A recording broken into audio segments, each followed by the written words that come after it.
First and foremost, I want to give all praise, honor, and glory to Yahweh, Ba'ashim, Yahushai, Ba'ashim, Rakakwadash. Yahweh is who this world ignorantly calls God. Yahushai is who this world ignorantly calls Jesus. Bahashim means in the name, Rakah means spirit, and Kodash means holy. And that's on the Paleo Hebrew. I also want to give double honors to the elder bishops and apostles of Great Millstone that taught me this truth. Today's video, I wanted to go into how salvation is coming. Okay? And that's the only thing you really should have on your mindset. You should be thinking about every single day is that, hey, sooner or later, all this is gonna end. The 9 to 5 is gonna end. The being in captivity is gonna end. This world being ran by the wicked, all this dirty ass abominations being pushed is gonna end. And soon, Yahweh Shai, the Messiah, will be here to deliver us back to the Holy Land, and this world will have a new leader. Okay, this world will be ran in righteousness again. So, salvation is coming, and we'll start with the scripture in Romans. It talks about how salvation is near than when ye believed.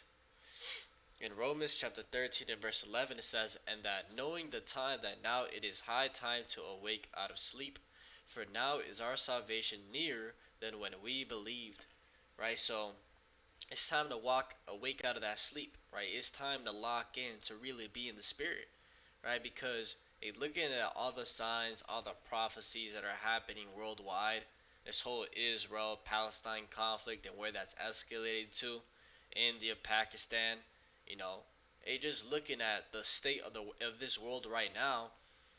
Okay, if you had any type of spiritual insight, you'd understand that we are in the end days.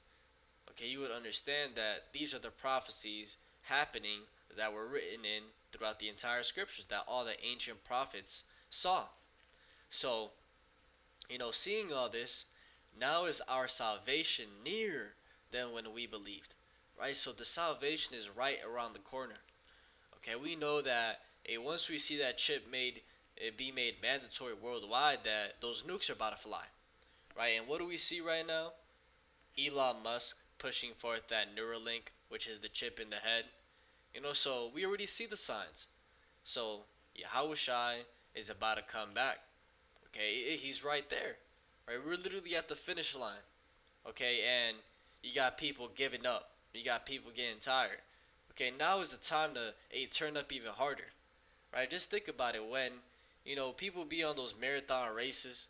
Okay, when you even go run yourself, right? You might run your couple miles, but right when you see that finish line, what do? You fucking push it. Okay, you go as hard as you can and you finish in a sprint. So we're supposed to be the same way in this spirit. Okay, in this walk, seeing the finish line, we're supposed to go 2 times, 3 times as hard. Okay, now not taking your foot off the pedal. Not going weaker. Now you're supposed to be going harder.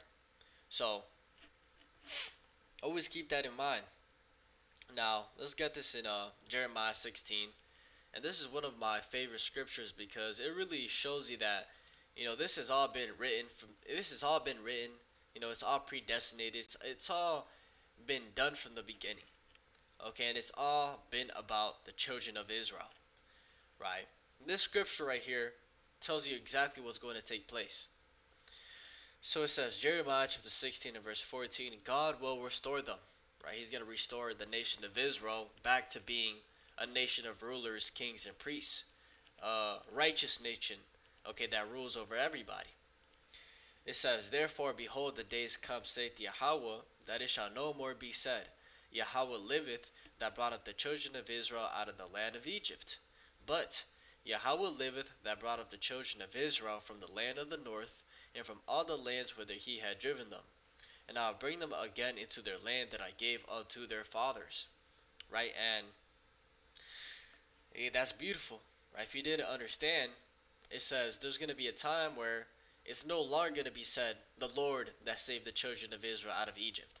Right? They're not going to think about the Lord mainly for, Exodus with Moses and splitting the Red Sea. Okay, something greater, a greater event, okay, is going to shadow over ancient Egypt. Okay, and it's called this right here. But the Lord liveth, that brought up the children of Israel from the land of the north. Right? What is the land of the north? Okay, let's talk about North America. Okay, here in Babylon the Great. Here is going to be the great salvation slash destruction. It says, and from all the lands whither he had driven them, right? Because we were scattered throughout all four corners of the earth. So when Yahweh comes back with the angels, that's why he says that, hey, from one wind, to the other. Okay, from the four winds, he's going to gather up the elect. Okay, because we've been scattered. So it says, and I'll bring them again into their land that I gave unto their fathers. Right, and this shows you right here that this is a personal salvation. Okay, salvation is not for everybody. Okay, it's not for the Edomites, the Ishmaelites, the Moabites. It's only for the Israelites. Right, that's who, hey, as it says, I will bring them again into their land that I gave unto their fathers. Right, who did he give it to previously? The Israelites. Right, so this salvation is personal. Okay, and this scripture right here encompasses the whole thing. Another one that comes to mind when we go into salvation, Ezekiel chapter 37. Ezekiel chapter 37 and verse 21, it says, and say unto them, thus saith Yahweh, behold, I will take the children of Israel from among the heathen, whither they be gone, and will gather them on every side, and bring them into their own land. And I will make them one nation in the land upon the mountains of Israel, and one king shall be king to them all. And they shall be no more two nations, neither shall they be divided into two kingdoms any more at all. Right, so the Lord's going to finally reunite his people. It's not going to be the southern kingdom and the northern kingdom anymore. It's going to be just one nation.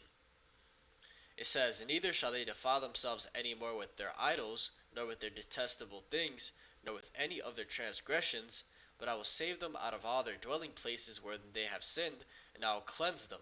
So shall they be my people, and I will be their power. Okay, and we're no longer gonna sin, and the reason is because the Lord is gonna put the law, statutes, and commandments in our inward parts. Okay, from a baby, from inception, the Israelites are gonna have the laws programmed inside of them. We're not gonna have to teach each other to not eat pork and to not commit adultery. Every single Israelite is gonna know all the laws. Okay, and that's the second covenant. Let's read it here in Hebrews chapter 8 and verse 10. It says, for this is the covenant that I will make with the house of Israel after those days, saith Yahweh.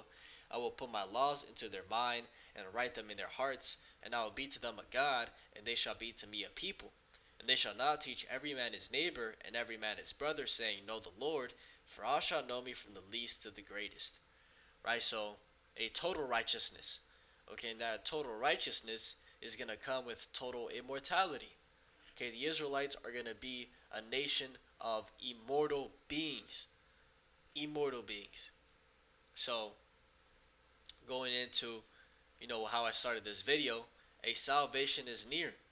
Okay, and knowing, everything that's promised, you should be going harder than ever, because you're right at the finish line. You're right there, about to receive the prize.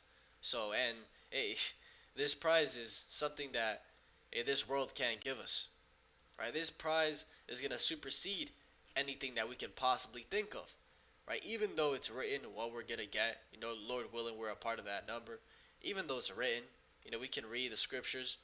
We can't possibly fathom how the kingdom is going to be. Just think about it. It's going to be everything that we've ever wanted and more. Okay, anything you want right now, you desire it in your head. Okay, yeah, it's going to be right there. It says that the Lord's going to meet us, in our thoughts. Let's get that.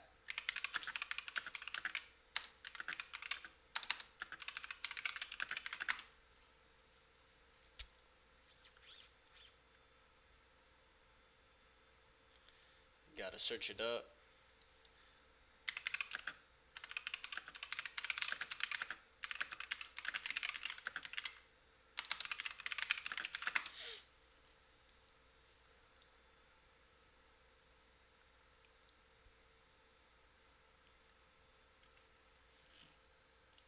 Let me see if I can search it up on the AI.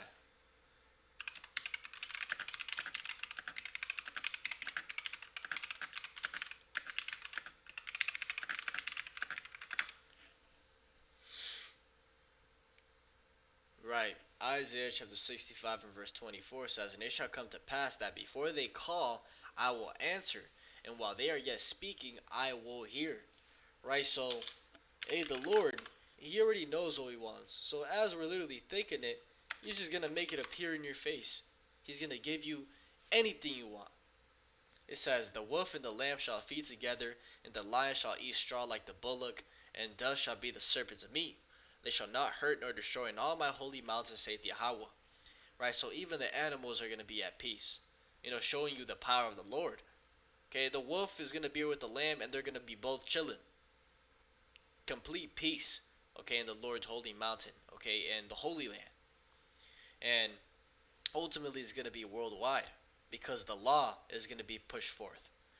Right? We can read that here in 2 Peter chapter 3 and verse 10. It says, "But the day of Yahweh will come as a thief in the night, in the which the heavens shall pass away with a great noise, and the elements shall melt with fervent heat. The earth also and the works that are therein shall be burned up." Right? And how is that going to happen? Thermonuclear destruction. It says, "Seeing then that all these things shall be dissolved, what manner of persons are ye to be in all holy conversation and godliness?" Right? So knowing that, hey, this place is going to be destroyed, how are you supposed to be conducting yourself? What are you supposed to be on a day-to-day? What are you supposed to be doing on a day-to-day basis? It says, "Looking for and hasting unto the coming of the day of God, wherein the heavens being on fire shall be dissolved, and the elements shall melt with fervent heat. Nevertheless, we, according to His promise, look for new heavens and a new earth, wherein dwelleth righteousness." Okay, and that's the point, is that we're looking forward to a new heaven and a new earth, right? This earth being ran by a new government, by a new way, okay, a way that has been long hidden in this earth, right, which is the way of righteousness. Okay, very, very soon, we're not going to be seeing a bunch of transvestites and homosexuals and adulterers and liars and murderers and, all these things running rampant. Okay, it's going to be completely stopped at the root. Okay, so, hey, we're living in some beautiful times, and those prophecies are popping like popcorn. Stay strong, stay on point, and Lord willing, we can see our Messiah come back. So hopefully this is edifying. With that, I give all praise, honor, and glory to Yahweh, Ba'ashem, Yahweh Shai, Ba'ashem, Rakak Wadash, and double honors to the elder bishops and apostles of Great Millstone that taught me this truth. Shalom to you, like Shalom.